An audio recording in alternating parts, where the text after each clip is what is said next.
क्या इसरो में शुरू हो गया है ब्रेन ड्रेन? आखिर क्यों छोड़ रहे हैं वैज्ञानिक भारत का सबसे प्रतिष्ठित अंतरिक्ष संस्थान? नमस्कार, आप देखना शुरू कर चुके हैं अरुंधति न्यूज और मैं हूं अभिजीत। अब समझने वाली बात यह है कि क्या भारत के सबसे प्रतिष्ठित वैज्ञानिक संस्थान इसरो में सब कुछ ठीक चल रहा है? क्या वजह है कि पिछले कुछ समय से बड़ी संख्या में वैज्ञानिकों और इंजीनियरों के इस्तीफों और स्वैच्छिक सेवानिवृत्ति की खबरें सामने आई? क्या निजी स्पेस कंपनियां इसरो की प्रतिभाओं को अपने साथ ले जा रही हैं? यानी प्राइवेट कंपनीज अब इंटरफेयर कर रही हैं इसरो में और वहां के टैलेंटेड लोगों को अपने साथ ले जाना चाहती हैं। क्या भारत के सबसे बड़े अंतरिक्ष मिशन पर इसका असर पड़ सकता है या फिर एक सामान्य प्रशासनिक प्रक्रिया है, एडमिनिस्ट्रेटिव एक्शन, जिसे बेवजह बड़ा मुद्दा बनाया जा रहा है? आज इस रिपोर्ट में हम तथ्यों के आधार पर पूरे मामले की तह तक जाने की कोशिश करेंगे। सबसे पहले समझिए कि इसरो आखिर क्या है। 1969 में स्थापित भारतीय अंतरिक्ष अनुसंधान संगठन यानी इसरो एक ऐसा संस्थान जिसने सीमित संसाधनों में पूरी दुनिया को चौंका दिया और बहुत कम समय के अंदर चंद्रयान, मंगलयान, आदित्य L1 कम लागत वाले सफल अंतरिक्ष मिशन और अब भारत का पहला मानव अंतरिक्ष मिशन गगनयान। इन उपलब्धियों ने भारत को अंतरिक्ष क्षेत्र में एक नई पहचान दी है। लेकिन इसी बीच ऐसी खबर सामने आती है जिसने कई सवाल खड़े कर दिए हैं। रिपोर्ट्स के अनुसार पिछले कुछ महीनों में इसरो के 100 से अधिक वैज्ञानिकों और इंजीनियरों ने इस्तीफा दिया है या स्वैच्छिक सेवानिवृत्ति यानी VRS लिया है।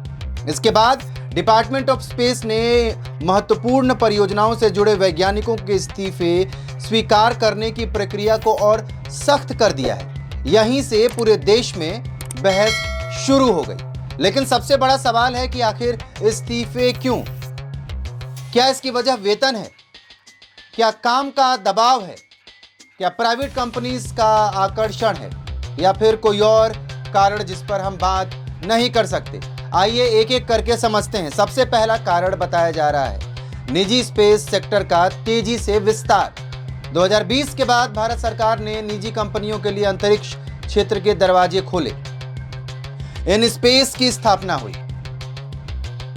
मतलब इन स्पेस ई, Skyroot, Agnikul, Pixxel, Bellatrix और डिग्नेंत्रा जैसी भारतीय स्पेस कंपनियां तेजी से आगे बढ़ी। इन कंपनियों को अनुभवी वैज्ञानिकों की आवश्यकता है और सबसे अनुभवी वैज्ञानिक स्वाभाविक रूप से इसरो में ही मिलते हैं। रिपोर्ट्स के अनुसार निजी क्षेत्र में अधिक वेतन, बेहतर करियर ग्रोथ, ESOP और आधुनिक कार्य संस्कृति कई वैज्ञानिकों को आकर्षित कर रही है। और दूसरा कारण अत्यधिक कार्य का दबाव। इसरो का हर मिशन देश की प्रतिष्ठा से जुड़ा होता है। वर्षों की मेहनत के बाद एक लॉन्च होता है और छोटी सी गलती भी पूरे मिशन को प्रभावित कर देती है। लंबे समय तक उच्च तकनीकी दबाव, सख्त समय सीमा और बड़ी जिम्मेदारियां वैज्ञानिकों पर एक्स्ट्रा लोड डालती हैं। और तीसरा कारण माना जा रहा है सरकारी सेवा संरचना, जो एक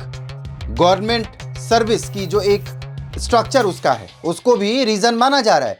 कुछ एक्सपर्ट्स ये मान रहे हैं कि प्रमोशन, इंक्रीमेंट और करियर के जो अपॉर्चुनिटीज हैं प्राइवेट सेक्टर में, उसकी तुलना में गवर्नमेंट सेक्टर में ये कम आकर्षक हो सकते हैं। हालांकि सरकार ने इन कारणों की आधिकारिक पुष्टि नहीं की है। अब सरकार का पक्ष भी जान लेते हैं। केंद्र सरकार का कहना है कि इसरो पूरी मजबूती से काम कर रहा है। सभी इंपॉर्टेंट परियोजनाएं निर्धारित समय के अनुसार आगे बढ़ रही हैं। सरकार का यह भी कहना है कि इंपॉर्टेंट वैज्ञानिक्स, महत्वपूर्ण वैज्ञानिकों के इस्तीफों को अब अधिक सावधानी से देखा जा रहा है ताकि देश की रणनीतिक परियोजनाओं पर कोई असर न पड़े।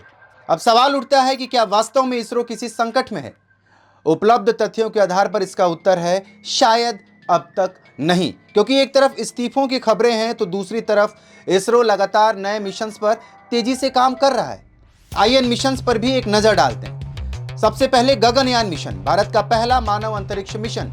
यह मिशन भारत को मानव अंतरिक्ष उड़ान वाले चुनिंदा देशों की श्रेणी में स्थापित करेगा। चंद्रयान 4, इस मिशन का लक्ष्य चंद्रमा से नमूने वापस लाना है और यदि ये सफल हो गया तो भारतीय अंतरिक्ष अनुसंधान के नए युग में प्रवेश का द्वार खुल जाएगा। निसार मिशन नासा और इसरो का संयुक्त मिशन है जो पृथ्वी पर भूकंप, बाढ़ और अन्य जलवायु परिवर्तन वाली चीजों पर निगरानी करने के लिए चलाया जा रहा है। शुक्रयान मिशन भारत पहली बार शुक्र ग्रह पर वातावरण और सतह का विस्तृत अध्ययन करने की तरफ आगे बढ़ रहा है। ल्यूपेक्स भारत और जापान का संयुक्त मिशन है जिसका उद्देश्य चंद्रमा के दक्षिणी ध्रुव पर पानी की खोज करना है। भारतीय स्पेस स्टेशन, ये बहुत बड़ी बात है। भारत आने वाले वर्षों में अपना स्वयं का अंतरिक्ष स्टेशन स्थापित करने की दिशा में काम कर रहा है। यह भारत को दीर्घकालिक मानव अंतरिक्ष अभियानों में नई पहचान देगा। अब सबसे महत्वपूर्ण सवाल क्या बनता है, क्या वैज्ञानिकों के जाने से इन परियोजनाओं पर असर पड़ेगा? एक्सपर्ट्स की राय दो हिस्सों में बटी हुई है। एक पक्ष का कहना है कि इसरो जैसी संस्था किसी एक व्यक्ति पर आधारित नहीं है बल्कि पूरी टीम पर आधारित होती है, इसलिए कुछ वैज्ञानिकों के जाने से संस्था का काम नहीं रुकेगा। दूसरा पक्ष मानता है कि अनुभवी वैज्ञानिकों का अनुभव किसी मशीन से नहीं खरीदा जा सकता है। यदि लगातार एक्सपर्ट्स जो हैं वैज्ञानिक वो निजी क्षेत्र की ओर जाते रहे तो भविष्य में लीडरशिप, शोध और जो एक ज्ञान का ट्रांसफर है वो प्रभावित हो सकता है। अब सवाल सरकार से भी है, क्या वैज्ञानिकों के वेतन ढांचे की समीक्षा होनी चाहिए? क्या उन्हें अधिक शोध स्वतंत्रता और बेहतर करियर अवसर मिलने चाहिए? क्या देश के सर्वश्रेष्ठ वैज्ञानिकों को बनाए रखने के लिए नई नीति बनाई जानी चाहिए? क्योंकि आज भारत केवल रॉकेट नहीं बना रहा है बल्कि एक विशाल स्पेस इकोनॉमी तैयार कर रहा है। 2035 तक भारतीय स्पेस स्टेशन का लक्ष्य है। 2040 तक भारतीय अंतरिक्ष यात्री को चंद्रमा पर भेजने की तैयारी है।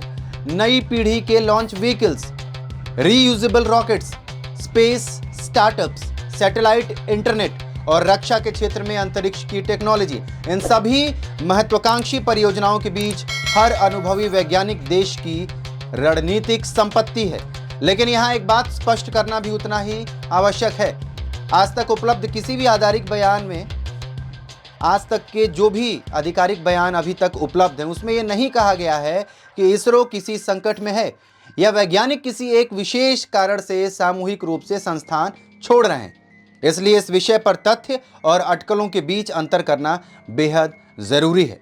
और अंत में यह कहना कि इसरो टूट रहा है उपलब्ध तथ्यों के आधार पर अभी फिलहाल सही नहीं होगा। लेकिन सवाल ये जरूर उठता है कि जब भारत दुनिया की अग्रणी अंतरिक्ष शक्तियों में शामिल होने की तैयारी कर रहा है तब क्या उसे अपने वैज्ञानिकों को रोकने के लिए नई सोच, नई नीति और अधिक प्रतिस्पर्धी व्यवस्था की आवश्यकता है? क्योंकि अगर खबर है तो इसके पीछे तथ्य कहीं ना कहीं कुछ न कुछ जरूर होंगे। क्योंकि रॉकेट बाद में बनते हैं, सबसे पहले वैज्ञानिक बनते हैं। और अगर वैज्ञानिक ही दूसरे रास्ते चुनने लगे तो ये केवल संस्थान का नहीं बल्कि भारत के भविष्य का सवाल बन जाता है। इस खबर को देखने के लिए आपका बहुत बहुत धन्यवाद। सब्सक्राइब कर लीजिए हमारे YouTube चैनल को ऐसे ही बेहतरीन और सटीक खबरों के लिए।